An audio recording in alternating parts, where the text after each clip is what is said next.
Gopalpur SWM প্রজেক্টে আপনাদের স্বাগত জানাই। আমরা এখন টোটাল আমাদের প্রজেক্টে কি কি রয়েছে এবং কি কি কাজ হয় সেটা আমরা ঘুরে দেখাবো আপনাদের।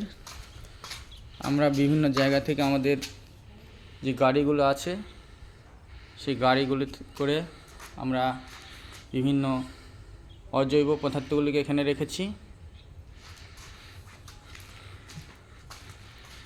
আমাদের এই সমস্ত ঢব রয়েছে যেগুলো পচনশীল এবং অপচনশীল, এগুলো আমরা বিভিন্ন দোকানদার এবং বাড়িতে বাড়িতে দিয়েছি। সেখান থেকে আমাদের কর্মীরা এবং জৈব এবং অজৈব পদার্থগুলিকে সংগ্রহ করে নিয়ে আসে। জৈব পদার্থগুলিকে আমরা এই সেগ্রিগেশন ট্যাঙ্কে পচনশীল প্রক্রিয়ায় রেখে দিয়েছি।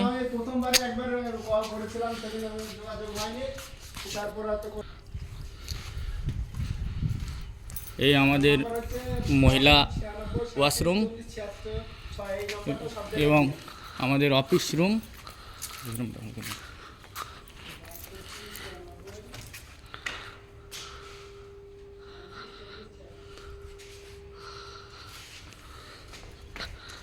এইটা আমাদের স্টোর রুম।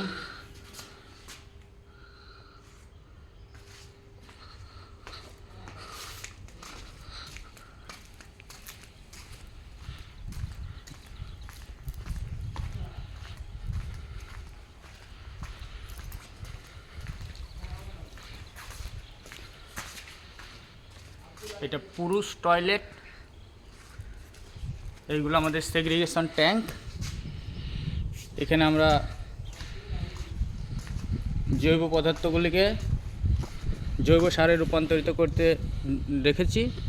এগুলো ধাপে ধাপে আমরা একটা ট্যাঙ্ক থেকে আরেকটা ট্যাঙ্ক, আরেকটা ট্যাঙ্ক থেকে আরেকটা ট্যাঙ্কে আমরা নিয়ে যাই।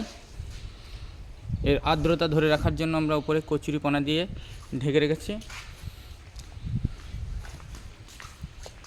এর পরবর্তী প্রক্রিয়ায় জৈব সারগুলিকে আমরা ছায়া জায়গায় সেগ্রিগেশন শেডের নিচে শুকাতে দিয়েছি, যাতে জৈব সারের গুণাগুণটা নষ্ট না হয়ে যায়। এই জৈব সারের একটাই গুণাগুণ, যদি সূর্যের তাপের সংস্পর্শে আসে এর গুণাগুণ অনেকটাই নষ্ট হয়ে যায়। সেই জন্য জৈব সারকে সবসময় ছায়া জায়গায় রেখে দিতে হয়।